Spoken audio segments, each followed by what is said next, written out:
2011 auto driver Yadireddy parliament ముందు suicide చేసుకున్నాడు.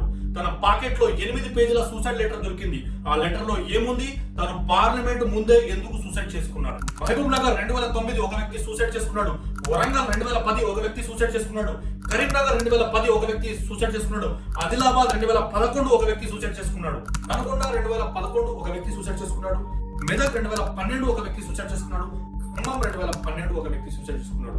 ఇలా వివిధ జిల్లాల్లో 2009 నుంచి 2013 మధ్యలో 1200 మంది సూసైడ్ చేసుకున్నారు. ఎందుకు చేసుకున్నారు? 1969 హైదరాబాద్ పోలీస్ ఫైరింగ్ లో 100 మంది బలయ్యారు. 1969 సికింద్రాబాద్ పోలీస్ ఫైరింగ్ లో 30 మంది బలయ్యారు. 1969 వరంగల్ పోలీస్ ఫైరింగ్ లో 40 మంది బలయ్యారు. 1969 కరీంనగర్ పోలీస్ ఫైరింగ్ 20 మంది బలయ్యారు. ఆత్మహత్యలు పోలీస్ ఫైరింగ్లు మొత్తం కలుపుకుంటే 1570 మృతుల సంఖ్య. ఇది చిన్న ఫిగర్ కాదు. ఎందుకు మృతుల సంఖ్య 1570కి చేరింది?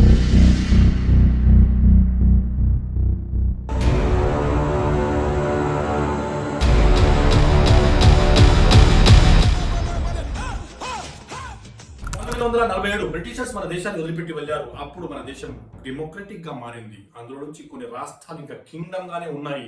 అందులో నుంచి ఒక రాష్ట్రం హైదరాబాద్ దక్కన్. దీన్ని మీర్ ఉస్మాన్ అలీ ఖాన్ పాలించేవారు.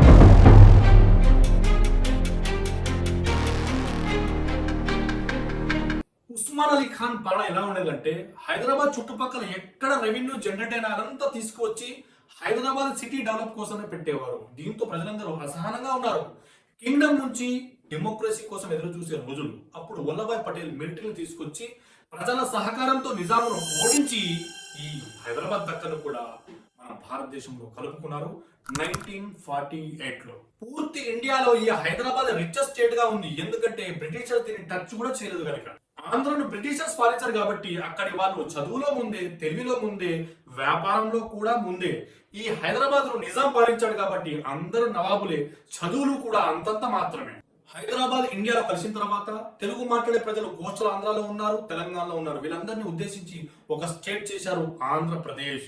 ఈ ఆంధ్రాకి క్యాపిటల్ హైదరాబాద్ చేయడం జరిగింది. కానీ ఒక జెంటిల్మెన్ అగ్రిమెంట్ అయింది. ఈ అగ్రిమెంట్ లో స్థానిక విద్య, ఉద్యోగాలు ఉండాలి అనే అగ్రిమెంట్ తో హైదరాబాద్ ను క్యాపిటల్ గా చేసి ఆంధ్రప్రదేశ్ స్టేట్ గా చేయడం జరిగింది. జెంటిల్మెన్ అగ్రిమెంట్ ఉల్లంఘిస్తూ ఇక్కడ స్థానిక ఉద్యోగాల్లో కూడా 80% ఆంధ్రులే, వ్యాపారంలో వారిదే ఆధిపత్యం, ఈవెన్ రాజకీయాల్లో కూడా వాళ్ళదే డామినేషన్ నడిచేది. 1968 రవీంద్రనాథ్ అనే ఒక విద్యార్థి ఖమ్మం రైల్వే స్టేషన్ ముందు నిరాహార దీక్ష చేశాడు. మా ఉద్యోగాలు మాకే ఇవ్వాలి, మీరు జెంటిల్మెన్ అగ్రిమెంట్ నిర్వహించాలి అని. 3 రోజులు ఈ నిరాహార దీక్ష కొనసాగింది. గవర్నమెంట్ నుంచి ఎలాంటి స్పందన లేదు. ఇది గమనించిన స్టూడెంట్స్ వేలాది మంది జమాయి గవర్నమెంట్ ఆశలను ధ్వంసం చేయడం మొదలుపెట్టారు. గవర్నమెంట్ స్పందించి పోలీసులు రంగంలోకి దించింది. పోలీసులు ఫైరింగ్ స్టార్ట్ చేశారు. ఈ ఫైరింగ్ లో 369 మంది బలయ్యారు.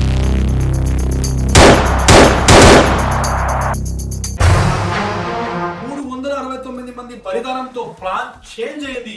ఇప్పుడు కావాల్సింది జెంటిల్మెన్ అగ్రిమెంట్ కాదు, ప్రత్యేక రాష్ట్రం. జై తెలంగాణ. 1969 ఉస్మానియా స్టూడెంట్స్ షేక్ జిలానీ, ప్రతాప్ కుమార్ వీరిద్దరూ తెలంగాణ ప్రజా సమితి అనేటువంటి పార్టీ పేరు నిర్ణయించి మర్రి చెన్నారెడ్డి గారికి ఇచ్చారు. మర్రి చెన్నారెడ్డి గారు అధికారికంగా తెలంగాణ ప్రజా సమితి అనేటువంటి పార్టీ ఏర్పాటు చేశారు. 1971 లోక్సభ ఎన్నికలు తెలంగాణ ప్రజా సమితి నుంచి 11 మందిలు ఎంపీగా కంటెస్ట్ చేస్తే అందులో నుంచి 10 మంది గెలిచారు. కాంగ్రెస్ పిఎం ఇందిరాగాంధీ దగ్గరికి ఈ తెలంగాణ ప్రజా సమితి 10 ఎంపీలు వెళ్లి తెలంగాణ ఇవ్వాలని రిక్వెస్ట్ చేస్తే ఫలితం లేకుండా పోయింది. పరిణామం, తెలంగాణ ప్రజా సమితి కాంగ్రెస్ లో విలీనం చేసేశారు. తెలంగాణ ప్రజా సమితి కాంగ్రెస్ లో విలీనం కాగానే తెలంగాణ ఉద్యమ ఒత్తిడి పెరిగింది. దీంతో ఆంధ్ర పాలకుడు అయినటువంటి కాసు బ్రహ్మానంద రెడ్డిని రిజైన్ చేయించి స్థానిక తెలంగాణకు చెందిన పివి నరసింహారావును సీఎంగా చేసింది కాంగ్రెస్ పార్టీ. తెలంగాణ వ్యక్తి సీఎం అయితే ఇది ఆంధ్రులకు జీర్ణం కాలేదు. 1972 జై ఆంధ్ర మూవ్మెంట్ స్టార్ట్ అయింది. దీంతో తెలంగాణ మరియు ఆంధ్ర పొలిటీషియన్స్ అందరూ కూర్చొని ఒక 6 పాయింట్ ఫార్ములా తయారు చేశారు. దీంతో ఉద్యమాలు కాస్త చల్లారాయి. 1980 నందమూరి తారక రామారావు ఈ 6 పాయింట్ ఫార్ములాను బాగానే అమలు చేస్తూ వచ్చారు. 2001 నారా చంద్రబాబు నాయుడు సీఎం. తను ఈ 6 పాయింట్ ఫార్ములాను కొంచెం నెగ్లెక్ట్ చేసే సందర్భం. ఆ సందర్భంలో తెలంగాణ నుంచి కల్వకుంట్ల చంద్రశేఖరరావు ఎమ్మెల్యేగా టీడీపీ నుంచి గెలిచారు. తను ఒక మంత్రి పదవి అడిగారు మన నారా చంద్రబాబు నాయుడు గారిని, తను నిరాకరించాడు. దీంతో బయటికి వచ్చేసారు మన కల్వకుంట్ల చంద్రశేఖరరావు గారు. వచ్చి తెలంగాణ రాష్ట్ర సమితి అనేటువంటి పార్టీ స్థాపించారు. 2001 కాంగ్రెస్ నాయకులు అందరూ కూడా ఒక లెటర్ తీసుకెళ్లి సెంట్రల్ లో ఉన్న బీజేపీకి ఇచ్చి మాకు తెలంగాణ ప్రత్యేక రాష్ట్రం కావాలి అన్నారు. కానీ అడ్వాణి ఆ లెటర్ ని చింపి పారేశారు. 2004 కాంగ్రెస్ పార్టీ టీఆర్ఎస్ తో అంది, మీరు కనుక మాతో కొలాబరేటివ్ ఎలక్షన్స్ వస్తే మేము గెలిస్తే మీకు తెలంగాణ ఇస్తామని మాట ఇచ్చింది. ఆ మాట ప్రకారం టీఆర్ఎస్ కాంగ్రెస్ కలిసి ఇక్కడ పోటీ చేశారు. కాంగ్రెస్ సెంట్రల్ లో స్టేట్ లో రెండు వైపులా జయభేరి మోగింది. కానీ ఇక్కడ తెలంగాణలో powerful politician YS Rajasekhara Reddy CM గా ఎన్నికయ్యారు. తను తెలంగాణ ఇవ్వకుండా అడ్డుకున్నారు. తెలంగాణ ఇస్తానంటే కాంగ్రెస్ పార్టీ వెనకడుగు వేసింది. 2006 కాంగ్రెస్ తో టీఆర్ఎస్ విడిపోయింది. 2009లో మళ్ళీ ఎలక్షన్స్ వచ్చాయి. మళ్ళీ కాంగ్రెస్ గెలిచింది. మళ్ళీ సీఎం వైఎస్ రాజశేఖర రెడ్డి గారే. కానీ అన్ఫార్చునేట్లీ తను 2009లో హెలీ క్రాష్ వల్ల మరణించారు. కేసీఆర్ తెలంగాణ ఉద్యమాన్ని మరొకసారి లేవనెత్తారు. ఆమరణ దీక్ష చేశారు. దీంతో 9 డిసెంబర్ 2009 నాడు యూనియన్ మినిస్టర్ చిదంబరం తెలంగాణ ఇస్తామని ప్రకటించారు. చిదంబరం తెలంగాణ ఇస్తామనగానే ఆంధ్ర ప్రాంతానికి చెందిన ఎమ్మెల్యేలు అందరూ కూడా రిజైన్ చేశారు, ధర్నాలు మొదలు పెట్టారు. దీంతో మరొకసారి సెంట్రల్ వెనకడుగు వేసింది. సెంట్రల్ గవర్నమెంట్ కు తలనొప్పిలా మారిన ఈ ఉద్యమాలు ఏం చెయ్యాలో తెలియని పరిస్థితిలో ఒక శ్రీకృష్ణ కమిటీని ఫామ్ చేసింది. ఈ శ్రీకృష్ణ కమిటీ ఒక నిర్ణయానికి వచ్చి ఆల్మోస్ట్ అదే 6 పాయింట్ ఫార్ములాని ఇంప్లిమెంట్ చేయాలి అంటూనే తెలంగాణ ఆంధ్ర నుంచి విడిపోకపోవడం మంచిది అని చెప్పినట్లుగానే చెప్పేసింది. 2011 ఫిబ్రవరి నాన్ కార్పొరేషన్ ఉద్యమం 3 లక్షల మంది 16 రోజులు ఉద్యోగాలకు వెళ్లకుండా ధర్నా చేశారు. దీంతో పాటు స్థానిక తెలంగాణ ఎమ్మెల్యేలు అసెంబ్లీని బైకాట్ చేశారు. ట్యాంక్ బండ్ పై ఆంధ్రుల విగ్రహాలు తునాతునకలు చేశారు. లాయర్స్, ఎంప్లాయీస్, స్టూడెంట్స్, రోజు వారి కూలి చేసే వాళ్ళు కూడా తెలంగాణ ఉద్యమంలో పాల్గొన్నారు. 81 మంది ఎమ్మెల్యేలు, 13 మంది మినిస్టర్స్, 12 మంది ఎంపీస్ అందరూ రిజైన్ చేశారు. ఇక జనంతో రాజకీయ నాయకులు పొలిటికల్ గా కేసీఆర్, నాన్ పొలిటికల్ గా కోదండరాం, వీరికి తోడు గద్దరన్న పాట సమైక్యాంధ్ర ఉద్యమం మొదలైంది. కిరణ్ కుమార్ రెడ్డి ఢిల్లీకి వెళ్లి సమైక్యాంధ్ర కోసం ధర్నా చేయడం మొదలుపెట్టారు. ఫిబ్రవరి 18, 2014 లోక్సభలో బిల్ పాస్ అయింది.